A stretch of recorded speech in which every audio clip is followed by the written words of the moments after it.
핑크색을, 분홍색을 좋아하는 왕이 있었습니다. 왕이 갖고 있는 모든 것은 다 핑크색이었고 매일 먹는 음식조차도 핑크색이었습니다. 그러나 왕은 그것으로 만족할 수가 없었습니다. 왕궁 밖에는 핑크색이 아닌 것들이 많았기 때문입니다.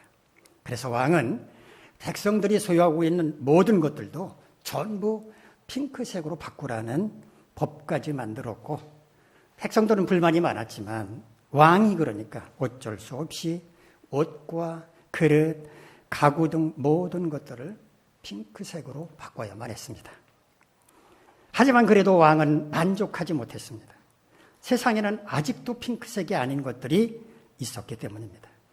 그래서 왕은 나무, 풀, 동문들까지도 모두 핑크색으로 염색을 하라는 명령을 내렸고, 대규모 군대가 동원돼서 들과 산으로 돌아다니면서 모든 것들을 핑크색으로 염색했습니다.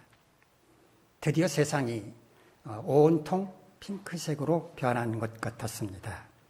그런데 아직도 핑크색이 아닌 게 있었으니 그것은 바로 하늘이었습니다. 하지만 제 아무리 무소불위의 권력을 가진 왕이라지만 하늘까지 핑크색으로 바꿀 수는 없었습니다. 왕은 자신의 스승을 불렀습니다. 그리고 저 하늘을 핑크색으로 바꿀 수 있는 묘책을 찾아내라고 명령을 내렸습니다.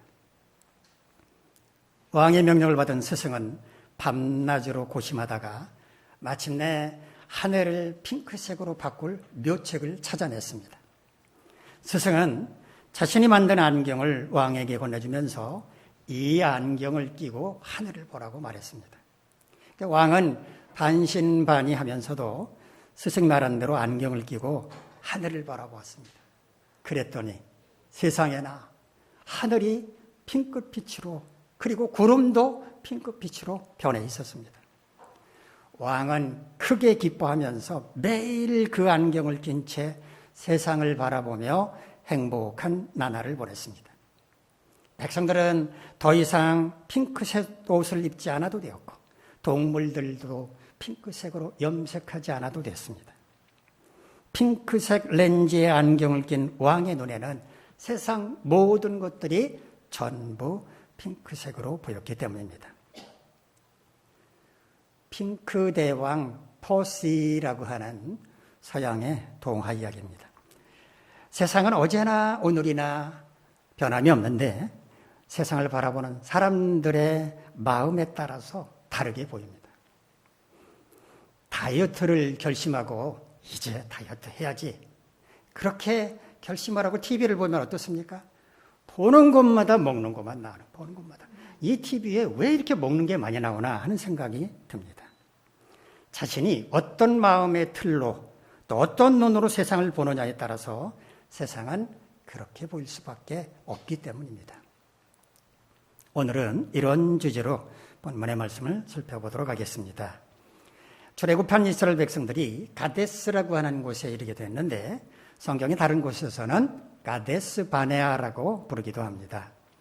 민수기 13장에서는 이 가데스를 가리켜 바란 광야라고 말하고 있는데 민수기 20장으로 가보면 똑같은 가데스를 신광야라고 말합니다.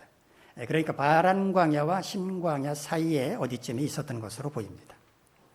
하나님은 이곳 가데스에서 모세에게 가나안 땅을 정탐할 사람들을 보내도록 명령을 하셨습니다. 하나님께서 그들에게 주시겠다고 약속하신 땅 가나안을 미리 두루 살펴보라고 말씀을 하신 것입니다. 하나님은 가나안 땅을 정탐하러 갈 사람들을 누구를 보낼 것인지도 미리 정해 주셨는데요. 12지파의 지휘관 가운데 한 사람씩을 보내라고 하셨습니다. 각 지파에 속한 모든 사람들을 대표해서 가나안 땅을 돌아보고 와야 하기 때문에 이미 선출된 지휘관을 보내도록 한 겁니다. 각 지파는 우두머리 지휘관을 정탐꾼으로 세웠는데 모세는 이들 12명의 정탐꾼들에게 어떻게 그 땅을 탐지할 것인지 지침을 내려주었습니다. 우선 평길로 가지 말고 산지로 올라가서 이동해라, 이렇게 말을 했습니다. 눈에 띄지 않게 은밀하게 다녀야 했기 때문에 산길을 이용하라고 말하는 것입니다. 그리고 그 땅에 살고 있는 사람들이 강한지 혹은 약한지, 사람들의 숫자가 많은지 혹은 적은지, 그들이 살고 있는 땅이 좋은지 혹은 나쁜지, 그들이 성읍에서 살고 있는지 아니면 천막을 치고 살고 있는지, 그 땅이 비옥한지 혹은 메마른지, 그리고 그 땅에 나무들이 얼마나 많은지도 살피고 그 땅에서 자란 과일도 가져오라고 명령을 내렸습니다.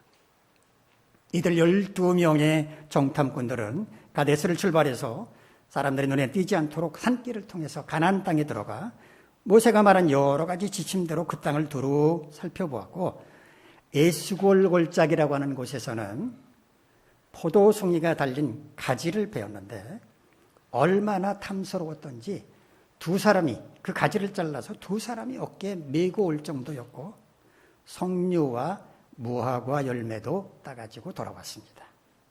오늘 본문은 이들 12명의 정탐꾼들이 40일 동안의 정탐 활동을 마치고 가데스로 돌아와서 모세와 아론과 모든 이스라엘 백성들 앞에서 그들이 정탐한 결과를 보고하는 장면입니다.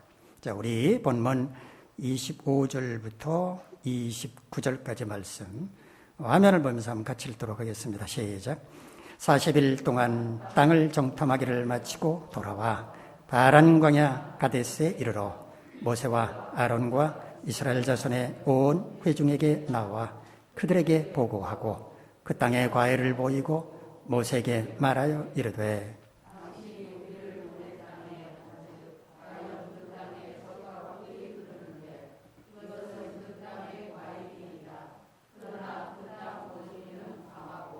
성읍은 견고하고 힘이 클 뿐 아니라 거기서 아낙 자손을 보았으며 아말렉인은 남방 땅에 거주하고 헤딘과 여부스인과 아모스인은 산지에 거주하고 가나안인은 해변과 요단가에 거주하더이다. 어느 지파에 누가 이런 보고를 했는지는 알 수 없지만 여호수아와 갈렙을 제외한 10지파의 대표들 가운데 누군가가 맡았을 것으로 보입니다. 처음에는 그들이 가져온 과일을 보여주면서 그 땅은 정말 젖과 꿀이 흐르는 땅이더라는 등 분위기가 아주 사뭇 좋았기 때문에 백성들은 눈을 반짝거리면서 보고자의 말에 귀를 기울였습니다. 그런데 그 땅에 사는 사람들이 강하다는 말에 갑자기 분위기가 가라앉기 시작했습니다. 성읍은 견고할 뿐만 아니라 거기에서 아낙 자손이라고 하는 거인족도 보았다라는 말을 할 때는 탄식 소리까지 들렸습니다. 남쪽에는 호전적인 아말렉 족속이 살고 있었고 싸움에 능한 헷 족속, 여부스 족속, 아모리 족속은 산지에 살고 있었으며 해변과 요단 강가에는 가나안 족속이 살고 있다는 말을 듣고는 모든 백성들이 술렁이기 시작을 했습니다. 호전적이고 강한 사람들이 살고 있는 그 땅을 우리가 무슨 수로 들어가서 차지할 수 있겠느냐고, 이건 우리를 속인 거라며 큰 소리치는 사람도 있었습니다. 이때 함께 가나안 땅을 정탐하고 돌아온 갈렙이 나서서 웅성거리는 사람들을 조용히 진정시킨 다음 이렇게 말을 합니다. 우리 본문 30절 말씀 화면을 보면서 한번 같이 읽겠습니다. 시작. 갈렙이 모세 앞에서 백성을 조용하게 하고 이르되 우리가 곧 올라가서 그 땅을 취하자 능히 이기리라 하나. 갈렙은 앞서 보고한 사람의 말이 사실이 아니다, 부정하지는 않았습니다. 그럼에도 불구하고 우리는 얼마든지 그 땅을 차지할 수 있다며 자신 있게 말했습니다. 하지만 갈렙의 말이 끝나기가 무섭게 나머지 10지파의 대표들이 나서서 찬물을 끼얹었습니다. 우리 본문 31절에서 33절까지 말씀 같이 읽읍시다. 시작. 그와 함께 올라갔던 사람들은 이르되 우리는 능히 올라가서 그 백성을 치지 못하리라. 그들은 우리보다 강하니라 하고 이스라엘 자손 앞에서 그 정탐한 땅을 악평하여 이르되 우리가 두루 다니며 정탐한 땅은 그 거주민을 삼키는 땅이요 거기서 본 모든 백성은 신장이 장대한 자들이며 거기서 네피림 우선인 아낙 자손의 거인들을 보았나니 우리는 스스로 보기에도 메뚜기 같으니 그들이 보기에도 그와 같을 것이니라. 올라가면 얼마든지 싸워서 이길 수 있다고 하는 갈렙의 주장에 우리는 절대로 이길 수 없다며 반기를 들고 나선 겁니다. 그들은 우리보다 훨씬 강하기 때문이라는 이유였습니다. 그 땅은 거주민을 삼키는 땅이라는 말이 무슨 의미였을까요? 뭐 땅이 쭉 하고 갈라져서 갑자기 사람들이 땅속으로 파묻힌다는 그런 말이었을까요? 그 땅을 차지하려는 나라들이 너무 많기 때문에 전쟁이 끊이질 않고 그래서 죽는 사람들이 많은 땅이라는 의미였습니다. 또 그 땅에 사는 사람들의 키가 장대하다면서 그들에 비하면 우리는 메뚜기와 같다라고 말을 했습니다. 지나친 자기 비하가 아닐 수가 없었습니다. 이런 말을 듣고 가나안 땅에 대한 희망을 가질 수 있었겠습니까? 그런 사람은 아무도 없었습니다. 이어지는 오늘 본문 이후의 말씀을 보면 모든 이스라엘 백성들은 밤새도록 통곡했습니다. 그리고 지도자 모세와 아론을 원망했습니다. 애굽 땅에서 죽었더라면, 광야에서 죽었더라면 차라리 좋았을 거라고 한탄한다거나 하나님께서 어떻게 우리를 그런 땅으로 인도하시려는 거라며 차라리 애굽으로 돌아가는 게 낫겠다고 말을 하기 시작했습니다. 그렇다고 해서 이런 상황에서 지도자인 모세와 아론이 백성들에게 어떤 해법을 제시할 수도 없었습니다. 모세와 아론은 백성들 앞에서 엎드렸습니다. 왜 모세와 아론이 백성들 앞에서 엎드렸겠습니까? 이런 상황에서 지도자인 우리도 뭘 어떻게 해야 할지 모르겠습니다. 우리가 어떤 말로 여러분들을 위로해야 할지 모르겠습니다. 우리의 마음이 너무 슬픕니다. 그런 의미였습니다. 그동안 수많은 어려움을 극복하고 여기까지 왔는데 이스라엘 공동체는 그렇게 허물어지는 것처럼 보였습니다. 바로 이때 여호수아와 갈렙이 팔을 걷어붙이고 나섭니다. 두 사람은 먼저 자신들의 옷을 찢었습니다. 옷을 찢는다고 하는 것은 슬픔을 표현하는 행동이었습니다. 자신들도 모세와 아론처럼 같은 심정이라고 표현을 한 것입니다. 그러나 두 사람은 모세와 아론처럼 침묵하지 않고 용기 있게 백성들이 들어야만 하는 말을 했습니다. 그들이 두루 돌아다니면서 살펴본 가나안 땅은 매우 아름답고 젖과 꿀이 흐르는 풍요로운 땅이었으며 하나님께서 우리를 기뻐하신다면 우리를 그 땅으로 인도하시고 그 땅을 우리에게 주실 거라고, 부디 하나님을 거역하지 말자고, 그 땅 사람들을 두려워하지 말자고, 그들은 우리의 먹잇감에 불과하다고, 그들에게는 보호자가 없지만 우리에게는 하나님이 함께하고 계시니 그들을 두려워하지 말자고 외쳤습니다.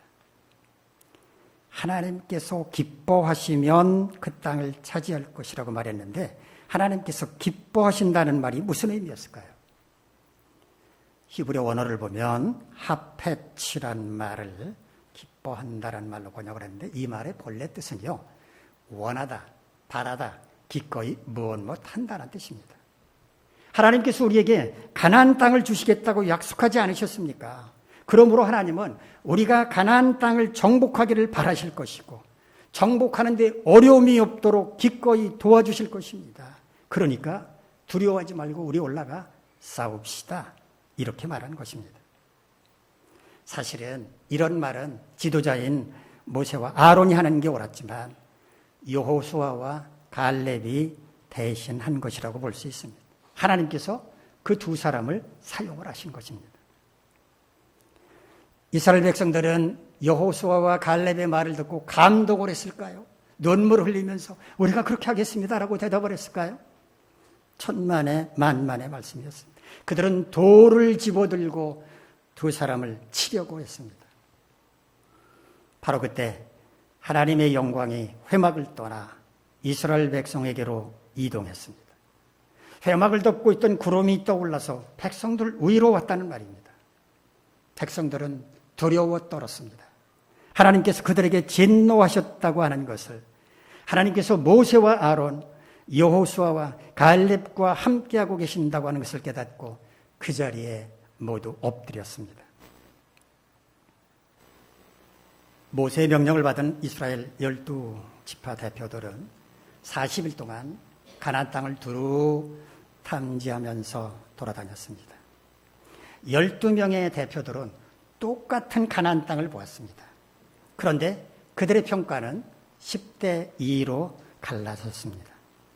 10명은 그 땅은 도저히 점령할 수 없다고 판단을 내렸고 2명은 능히 점령할 수 있다고 판단했습니다.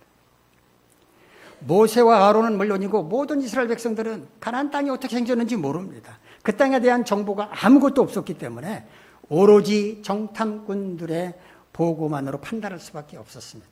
그런데 12명 가운데 10명인 83%는 그 땅은 사람들도 강하고 기골이 장대하고 그 성읍은 견고해서 우리가 가면 승산이 없습니다. 이렇게 보고한 반면에 단지 2사람만 17%만 능히 이길 수 있다고 보고를 했습니다. 만일 여러분이 그 당시에 광야에 있던 이스라엘 백성 가운데 한 사람이라고 칩시다. 여러분은 어떤 선택을 하셨을 것 같습니다. 누구의 말을 따랐을 것 같습니다. 이럴 때 대부분의 사람들은 다수의 의견을 따릅니다. 2명보다는 10명의 판단이 옳다고 보기 때문입니다. 우리는 이 이야기의 결론을 알고 있습니다. 어느 쪽이 옳았습니까? 아니, 하나님은 어느 쪽 편이셨습니까? 우리 민수기 14장 36절로 38절 말씀 화면을 보면서 한번 같이 읽을까요? 시작. 모세 보냄을 받고 땅을 정탐하고 돌아와서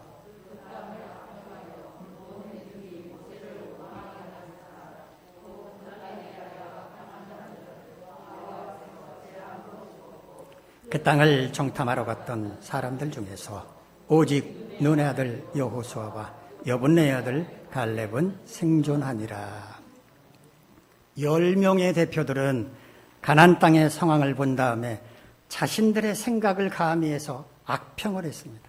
그러나 여호수아와 갈렙은 하나님께서 함께 하신다면 얼마든지 그 땅을 차지할 수 있다고 판단을 했고 결국 그들이 하나님의 뜻에 맞는 정탐꾼의 역할을 감당을 했으며 그에 맞는 보고를 했다는 것을 말해주는 것입니다. 우리가 하나님의 뜻을 따라 살아가려면 매일 접하는 상황을 바르게 보고 판단해야 합니다. 여기서 만약에 오류가 생기면 하나님의 뜻을 따라 살기는커녕 하나님께 누가 되는 삶을 살 수밖에 없습니다. 오늘 본문은 우리가 하나님의 뜻을 따라 살기 위해서는 어떤 시각을 가져야 할지를 교훈해 주고 있습니다. 즉 믿음의 눈으로 세상을 바라보아야 한다는 것입니다. 똑같은 상황도 세상의 눈으로 바라보면 불행일 수 있지만 믿음의 눈으로 바라보면 은혜와 복일 수 있기 때문입니다. 그렇다면 믿음의 눈으로 세상을 본다는 것은 뭘까요? 첫째는요, 눈앞에 펼쳐지는 상황만 바라보지 않고 그 상황 너머에 있는 비전을 보는 것입니다. 어느 회사의 관리부서에서 책임자로 근무하는 사람이 있었습니다. 그런데 어느 날 갑자기 지방 영업소로 가라는 발령을 받았습니다.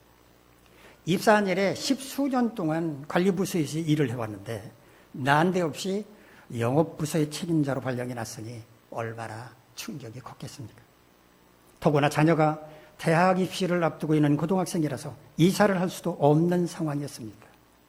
그의 고민은 깊어질 수밖에 없었습니다. 주변 사람들은 아유 갑자기 지방으로 발령났으니 어떡하면 좋아 라고 걱정하는 듯 했지만 돌아서면 고개를 저으면서 사실상 해고지 뭐 이렇게 수군거렸습니다. 충격을 받은 이 사람은 평소 하지 않던 새벽 기도를 시작했습니다. 여러 가지 형편과 상황을 고려할 때 자존심 상한다면서 사표를 보란듯이 낼 수도 없었고 그렇다고 지금까지 해보지도 않은 낯선 일을 시작한다는 것 역시 선뜻 할 수 없는 상황이었기 때문이었습니다. 그런데 그 기도하는 중에 이런 깨달음이 왔습니다. 이 회사에서 임원이라도 하려면 영업도 알아야 하지 않을까? 이 교회에 영업을 배우면 어떨까? 어쩌면 하나님께서 나에게 새로운 기회를 주시는 것일 수도 있잖아. 이렇게 생각하게 되자 마음이 훨씬 가벼워졌습니다. 그는 회사의 방침에 순응해서 지방 영업소로 내려갔습니다. 가족은 남겨두고 혼자 지내기로 했습니다. 처음에는 현장 직원들도 냉랭했습니다. 과연 얼마나 버티다가 사표를 낼까? 이런 눈치였습니다. 그러나 그는 아침부터 저녁까지 정말 열심히 일했습니다. 먼저 영업소의 현황을 파악하고 업무의 흐름부터 파악했습니다. 고객들을 일일이 찾아다니면서 인사를 했고 정성을 다해서 정직하게 대하고 섬겼습니다. 혼자 생활했으니까 일찍 퇴근할 필요도 없었습니다. 직장에서 식사를 해결하고 오로지 일에 전념했습니다. 직원들도 고객들도 점점 마음 문을 열고 도와주기 시작을 했고, 놀랍게도 그가 맡은 영업소는 전국에서 가장 뛰어난 성과를 올릴 수 있게 되었습니다. 어느덧 그가 지방 영업소로 내려온 지 1년이 흘렀습니다. 그동안 회사의 대표가 바뀌었는데 새로 부임한 대표이사는 영업부서의 임원을 관리 역량을 갖춘 사람으로 물색해보라고 지시를 내렸습니다. 10수년 동안 관리부서 책임자로 근무하다가 지방영업소 책임자로 발령난 그를 위한 자리였습니다. 그는 1년 만에 영업부서의 임원으로 승진해서 화력의 본사로 복귀할 수 있었으며 탄탄한 관리 업무를 기반으로 해서 1년 동안 배우고 익힌 영업부서를 능숙하게 통솔했고 실력을 인정받아서 승승장구할 수 있었습니다. 관리부서에서 잔뼈가 굵은 그를 영업부서로 발령낸 것은 어쩌면 이제 그만두시지요, 이런 사인이었는지도 모릅니다. 그러나 그는 그 상황을 그렇게 바라보지 않았습니다. 하나님께서 자신에게 새로운 기회를 주신 것으로 해석했습니다. 겉으로 보기에는 비참하기 짝이 없는 상황이었지만 그는 그 너머에 있는 하나님의 비전을 바라보았던 것입니다. 결과적으로 그의 판단은 옳았습니다. 하나님은 그를 더 나은 길로 인도하셨기 때문입니다. 믿음의 눈으로 세상을 본다고 하는 것은 바로 이와 같은 것입니다. 겉으로 보기에는 실패요, 절망이요, 암흑이지만 그것을 통해서 하나님의 약속과 비전을 바라보는 것입니다. 설령 진짜 실패이고 진짜 절망이고 진짜 암흑이라고 할지라도 그런 가운데서도 소망을 품고 긍정적인 자세를 갖는 자, 그를 하나님은 결코 그냥 내버려 두시지 않습니다. 그를 위해 실패를 승리로, 절망을 소망으로 반드시 변화시켜 주실 것입니다. 두 번째, 믿음의 눈으로 세상을 본다는 것은 자신의 능력이 미약하다는 것을 깨닫고 두려워하는 게 아니라 함께 하시는 주님의 능력을 믿고 용기를 갖는 것입니다. 세상에는 두 부류의 사람이 있습니다. 자신의 능력을 지나치게 과소평가하는 사람, 반대로 자신의 능력을 지나치게 과대평가하는 사람입니다. 습관적으로 자신의 능력을 과소평가하는 사람은 무슨 일이든 나는 할 수 없어요 라고 말을 하지만 그건 겸손이 아니라 자기 비하라고 하는 걸 모릅니다. 그렇다고 해서 자기 능력으로 감당할 수도 없는 것을 할 수 있다고 만용을 부리라는 말은 아닙니다. 자신의 능력을 냉정하게 판단해 봄으로써 가능성이 있다면 한번 해보겠습니다 라고 말할 수 있어야 한다는 겁니다. 나는 비록 약하고 부족하기 짝이 없지만 주님을 의지해서 최선을 다해 보겠습니다 라고 말하는 것이 훨씬 믿음직스러운 태도가 아니겠습니까? 주님을 믿고 의지하는 마음이 커질수록 용기도 비례해서 커지는 것입니다. 세계 최고봉인 8,848m의 에베레스트 산, 누가 세계 최초로 정복했는지 아십니까? 1953년 5월 29일 영국의 에베레스트 등반대 소속으로 정상을 정복한 뉴질랜드 출신 에드먼드 힐러리라는 사람입니다. 여러분이 보시는 사진의 왼쪽에 있는 사람입니다. 에드먼드 힐러리는 에베레스트 등정을 여러 차례 시도를 했지만 번번이 좌절하고 말았다고 합니다. 그러나 그때마다 그는 이렇게 다짐했다고 합니다. 에베레스트 산하, 너는 잘하지 못한다. 그러나 나는 잘할 것이다. 나의 힘도 나의 능력도 잘할 것이다. 또 내가 구비한 장비도 더 나아질 것이다. 그래서 나는 다시 돌아오겠다. I will be back again. 기다려라. 나는 다시 산에 오를 것이다. 그의 다짐대로 그는 마침내 에베레스트를 정복했습니다. 그의 용기가 마침내 승리한 것입니다. 윈스턴 처칠은 위기를 만나면 도망치지 않겠다라는 말을 자신의 좌우명으로 삼았다고 합니다. 자신의 능력이 미약하다고 하는 것을 깨달았을 때 두려운 마음에 도망치고 싶은 것이 인지상정이겠지만 그때에도 함께 하시는 주님의 능력을 믿고 용기를 갖는 것, 이것이 바로 믿음의 눈으로 세상을 보는 것입니다.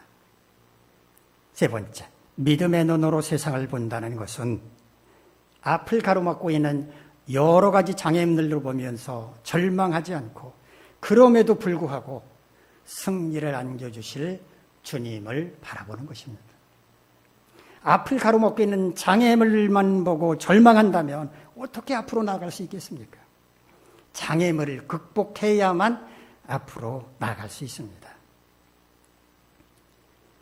태산, 수고, 시역산, 등등불이 유한한, 세인, 불긍, 노신력, 지도, 산고, 불가반.